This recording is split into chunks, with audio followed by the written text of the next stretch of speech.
Good knife skills will make you better, faster, and safer in the kitchen. It's not uncommon for people to feel intimidated by their chef's knife, and I get it. But if you follow these tips, you'll be a pro in no time.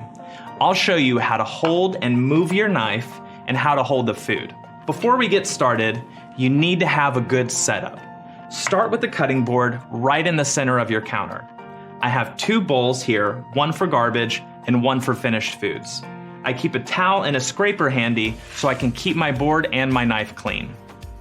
If you're right-handed, you'll work from left to right, and if you're left-handed, just flip this setup around.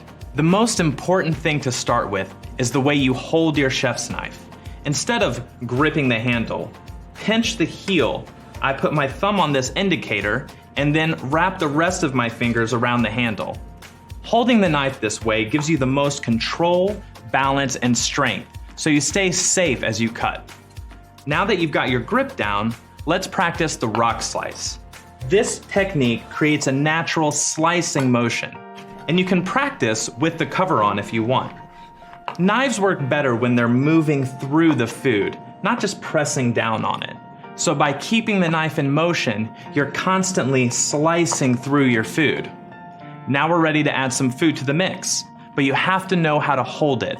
The way most people cut food, they keep their fingers right next to the knife, and that's what you want to avoid. So I use the claw grip.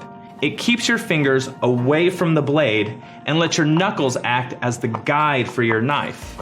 So your fingers move slowly backwards and your thumb acts as an anchor. So let's put it all together. Start by creating a flat base for your food so that it stays put on the board. Hold the knife with the pinch grip and hold the food with the claw grip. Now, keeping the knife in constant contact with the board, start slowly rocking your knife in a circular motion.